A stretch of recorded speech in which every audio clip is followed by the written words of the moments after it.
Tahimik ko. Ay na, tanong. Seryoso. Wala nang tatanong ah. Wala naman kasing tamang paraan talaga na sinasabi sa panliligaw. Ewan ko, baka merong sinasabi sa Bible, pero di ba gusto naman natin lahat ng maayos na buhay? Yes, Lord. Merong pang music, ayos. Una, para ganun din sa panliligaw kasi para maging maayos yung kalalabasan. Unahin niyo si Lord. Ganun lang yun eh. Huwag niyo siyang madaliin na Lord, ibigay mo na sa akin. Kung na nagumamit, ako lang meron. Para sa akin, hindi naman tayo nagbabago. Tapos, kung hindi tayo nagbabago, tingin mo, ikaw ay, halimbawa, adulterous.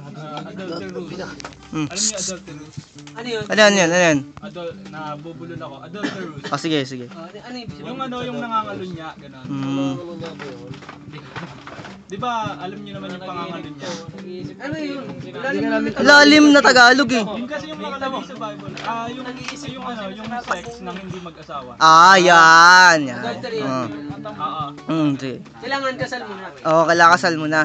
Tapos, Ba't ako marami namang ganun? oo nga, yun nga, anong ginagawa niyo nga ngayon? Ayan na, sige. Tuloy. Maraming forms of adultery. Kahit nasa isip mo pa lang, nangalunya ka nun, sabi ng Bible. Kawawa pala si Carillo, no? Anong gagawin mo para makakuha mo yung the best na babae? Paano? Kasi hingi kay Lord ng matino na babae, pero hindi ka naman matino. Nakakahiya naman yun. Ako hindi rin ako matino. Baka sabihin nyo, malinis ako. Pero hindi naman namin tinatanong. Tuloy.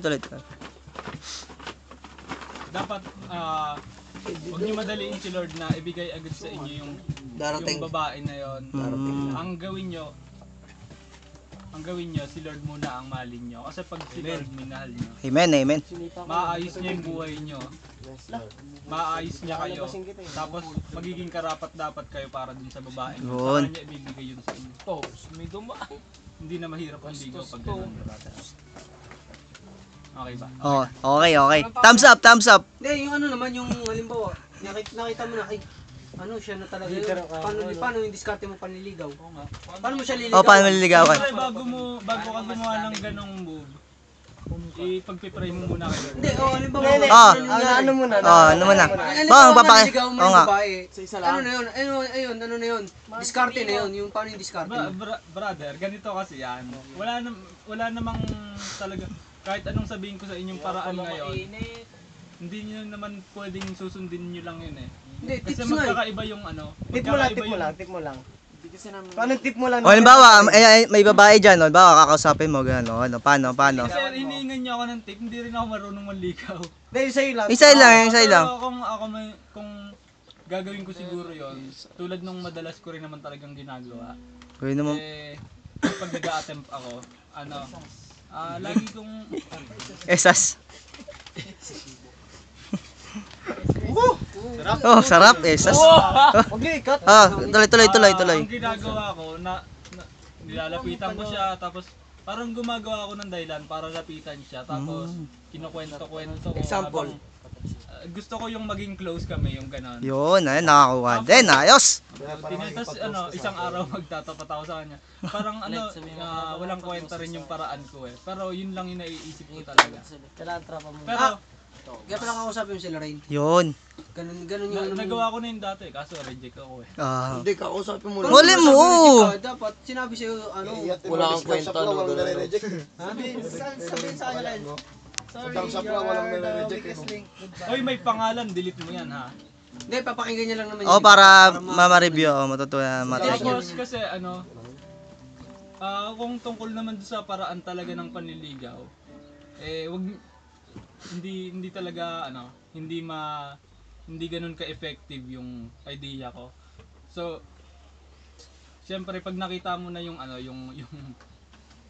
babae na hinanga, tapos humanga ka sa kanya, ipagpipray mo kay Lord, siya na ba yun? Kasi bawat isa naman sa atin pinanganak tayo, meron talagang para sa atin na isang tao lang yun hindi tayo ang mamimili si Lord. Paano sa Muslim? Kahit ilan? Hindi naman si Lord ang Diyos nila eh. Kaya hindi sila makakapagtanong kay Lord kung sinong pakakasalan nila. Kaya kahit Tama, ilan tama, sila. tama. Ha? Oo. Pero kung papipiliin ka, gusto mo ganun din. Ano, marami. Kung papapiliin ka, si Lorraine talaga gusto mo. Kung Diba nga, siya yung bigay. Oo. Oh, Siyempre, oo naman. Kasi, bakit pa tayo mamimili? Kung si Lord na yung nagbigay. Yun, amen. Yes, Lord. Woo! Woo! Nakabalot pa. Oo. Ano ba masasabi Ay, mo mga, sa same-sex oh. marriage? Isa-isa lang ang tanong. Isa-isa lang ang tanong, par. Ikaw, Lorraine mo na tayo. Ano gusto mo kay Lorraine? Ano gusto mo kay Lorraine? Mga katangian niya. Wala, ano lang. Sambong. Parang kang gumalaw, par. Ang bastos nyo Ay. Oh, Ano yung samot yun? Yung samot. Alam mo yung sambong na Oo nga, double meaning na yun sa inyo eh. Wala. Alam ko, ibig sabihin ng sambong sa inyo. Baka, Buksan mo. May guest tayo, pre. Patay niyo. yung ano nyo, natatanggal, nililipad. Ano yun? Patay niyo.